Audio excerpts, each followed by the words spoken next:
شعیب اختر نے اپنی متنازع کتاب کنٹروورشل یونٹس میں ایک زبردست واقعہ بیان کیا ہے جو لاہور کے ایک ٹانگے والے سے منسلک ہے کہ کیسے اس نے ایک رات خالی جیب شعیب اختر کو نہ صرف اپنی مزدوری سے کھانا کھلایا تھا بلکہ اپنے ساتھ فٹ پاتھ پر سلایا بھی تھا اور اگلی صبح ماڈل ٹاؤن اسٹیڈیم میں چھوڑنے گیا تھا جہاں پی آئی اے کی ٹیم کے لیے ظہیر عباس ٹرائل لے رہے تھے۔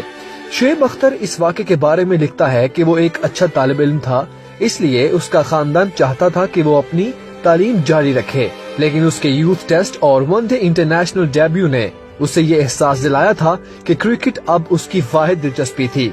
شعیب اختر لکھتا ہے کہ مجھے پتا تھا کہ میں اب پروفیشنل گیم کھیلنا چاہتا ہوں، اس لیے میری کالج میں حاضریاں کم ہوتی چلی گئیں۔ میرے لیے اپنے گھر والوں کو منانا آسان کام نہیں تھا، مجھے یہ بھی علم تھا کہ مجھے اب ایک نوکری کی ضرورت بھی ہے، تاہم ابھی تک کوئی ایسی نوکری نہیں ملی تھی جس میں مجھے دلچسپی محسوس ہوتی ہو۔ ایک دن میرے دوست اعجاز ارشد نے مجھے بتایا کہ پاکستان ایئر لائنز لاہور میں ٹرائل منعقد کر رہی ہے تاکہ وہ اپنی کراچی ڈویژن ٹیم کے لیے کھلاڑی چن سکے۔ یہ میرے لیے بہترین حل تھا، ایک ایسی نوکری جو میں واقعی کرنا چاہتا تھا۔ جو میں نے اپنی قسمت آزمائی کا فیصلہ کر لیا۔ میں نے ایک بیگ پکڑا اور اعجاز کو قائل کر لیا کہ وہ میرے ساتھ لاہور چلے۔ اب ہم لاہور کی بس پکڑنے کے لیے چل پڑے۔ ہم نے بس کی ٹکٹ نہیں خریدی تھی کیونکہ ہم دونوں کے پاس اتنے پیسے نہیں تھے، اس لیے ہم نے بس کے چلنے کا انتظار کیا اور جو ہی اس کی رفتار تیز ہوئی ہم دونوں دوڑ کر اس کے پیچھے لٹک کر اس کی چھت پر چڑھ گئے۔ کنڈکٹر بہت سیانا تھا اور وہ مسلسل یہ چیک کر رہا تھا کہ کوئی کمپنی کے خرچے پر مفت کا سفر تو نہیں کر رہا۔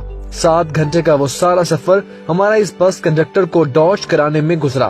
وہ ایک سائیڈ سے اوپر اپنا سر باہر کی جانب نکال لیتا اور ہم دوسری طرف جھک جاتے۔ ہر بس سٹاپ سے پہلے ہم اتر جاتے اور جو ہی بس دوبارہ چلنے لگتی ہم دوڑ کر اس پر چڑھ جاتے۔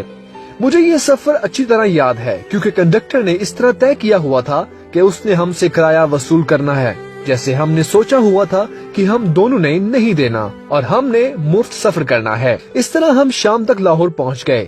لیٹ پہنچنے پر ایک اور مسئلہ کھڑا ہو گیا کہ اب ہم کہاں رات بسر کریں۔ ٹرائل اگلی صبح ہونے تھے، اس لیے ہمیں رات گزارنے کے لیے کسی چھت کی ضرورت تھی۔ میری جیب میں 12 روپے تھے جبکہ اعجاز کے پاس 13 روپے تھے، جو دونوں کے ملا کر 25 روپے بنتے تھے، اور ہمیں پتہ چلا کہ ایک رات کسی سستے ہوٹل میں اتنے روپیوں کی ضرورت تھی۔ تاہم اگر ہم رات بسر کرنے کے لیے یہ پیسے خرچ کر دیتے تو پھر ہمیں اپنا رات کا کھانا قربان کرنا پڑتا، جو ہم دونوں نوجوان لڑکوں کے لیے ممکن نہ تھا۔ اعجاز اس صورتحال سے بہت پریشان ہو گیا، تاہم میں بڑے سکون میں تھا۔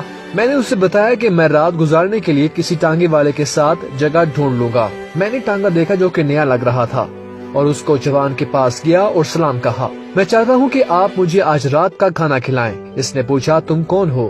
میں نے اسے بتایا کہ میں پنٹی کا ایک کرکٹر ہوں، کیا تم پاکستان کرکٹ ٹیم کے لیے کھیلتے ہو؟ اس نے فوراً پوچھا۔ میں نے کہا اللہ کرے کہ یہ دن بھی آئے گا، لیکن اس وقت میں تمہارے سامنے کھڑا ہوں۔ مجھے آج تک یاد ہے کہ وہ میری بات سن کر مسکرا پڑا تھا اور پوچھنے لگا تھا کہ وہ میرے اوپر کیوں مہربانی کرے۔ میں نے اسے جواب دیا کہ جب میں پاکستان کرکٹ ٹیم میں کھیلوں گا تو اس سے ملنے کے لیے آؤں گا۔ اس نے مجھ سے پوچھا کہ واقعی تم اس بات پر یقین رکھتے ہو کہ ایک دن تم پاکستانی ٹیم کے لیے کھیلو گے؟ میں نے کہا بالکل، اور اس نے کہا کہ میری آنکھوں میں دیکھو، تمہیں سب کچھ نظر آ جائے گا۔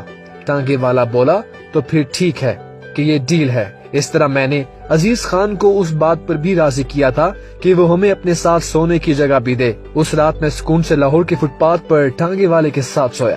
اگلی صبح عزیز خان نے مہربانی کی اور ہمیں ٹانگے پر ماڈل ٹاؤن کے گراؤنڈ تک چھوڑایا جہاں ٹرائل ہونے تھے۔ ٹانگے صرف مال روڈ تک جا سکتے تھے اور ہم وہیں اتر گئے۔ میں نے ٹانگے والے عزیز خان سے اپنا وعدہ دہرایا کہ میں جب بھی پاکستانی ٹیم کے لیے کھیلوں گا تو اس سے ملنے ضرور آؤں گا، اور اگر اس نے کبھی یہ سنا کہ کوئی کھلاڑی اسے ڈھونڈ رہا ہے تو وہ سمجھ جائے گا کہ یہ میں تھا۔ نام یاد رکھنا، میں نے اسے بتایا۔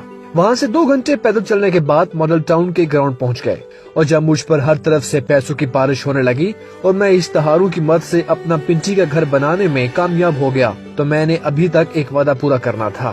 پھر ایک دن میں بھیس بدل کر لاہور پہنچا۔ ایک وگ اور اینک پہن کر میں دادا دربار گیا اور وہاں شکرانے کے نفل ادا کیے۔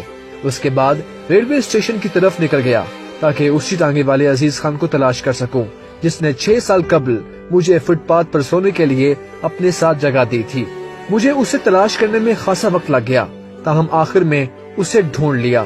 وہ ایک کونے میں سو رہا تھا۔ جب میں نے اسے اٹھایا تو وہ ڈر سا گیا کہ جب اس نے پوری طرح اپنی آنکھیں کھول لی تو میں نے اس کی آنکھوں میں دیکھ کر کہا کہ میں تینوں آکھیا سی، جدو میں پاکستانی ٹیم دا حصہ بنا گا تو میں آواں گا۔ اس نے ایک جمپ لگایا اور ایک بچے کی طرح میرے بازو میں آ گیا اور مجھے گلے سے لگا لیا اور منہ میں میرے لیے دعائیں کرتا رہا۔ وہ بڑی دیر تک ایک ہی بات کرتا رہا کہ اسے یقین نہیں آ رہا کہ میں شعیب اختر ہوں۔ کچھ دیر کے بعد ہم چائے پینے کے لیے قریبی دکان پر چلے گئے۔ اسی دوران وہ خدا کی شان پر حیران ہو رہا تھا اور کہہ رہا تھا کہ معجزے اس طرح ہوتے ہیں اور آپ بھی ان معجزوں میں سے ایک ہو۔ اس نے بتایا کہ یہ بات اس کے لیے ایک خواب کی طرح تھی کہ جو بندہ اس کے ساتھ فٹ پاتھ پر سویا تھا وہ آج پاکستان کا سب سے زیادہ چاہے جانے والا شخص تھا۔ اتنی دیر میں ہجوم اکٹھا ہونا شروع ہو گیا تھا۔ ریلوے اسٹیشن کو واقعتاً بند کرنا پڑا۔ اس نے ان کی طرف اشارہ کیا اور کہا کہ آپ کو کتنے لوگ جانتے ہیں اور وہ آپ کو اپنے گھر لے جانے کے لیے بے چین ہیں۔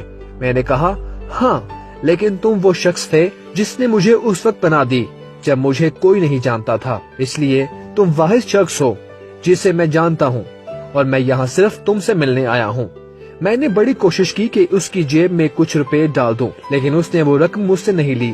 عزیز خان دنیا کی آنکھوں میں ایک غریب آدمی تھا، لیکن میرے لیے وہ عزت نفس اور عظمت کا شاہکار تھا۔ اسی رات ہم دونوں نے دوبارہ کھانا کھایا اور اس نے کھانے کے پیسے خود دیے۔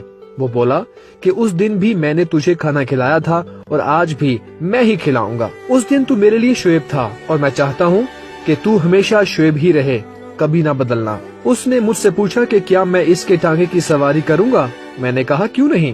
یوں ہم دونوں نے وہی روٹ لیا جو 6 سال قبل استعمال کیا تھا جب میں PIA کے لیے ٹرائل دینے کے لیے آیا تھا۔ عزیز خان میرے ساتھ رابطے میں رہا جب تک وہ 4 سال قبل فوت ہو گیا۔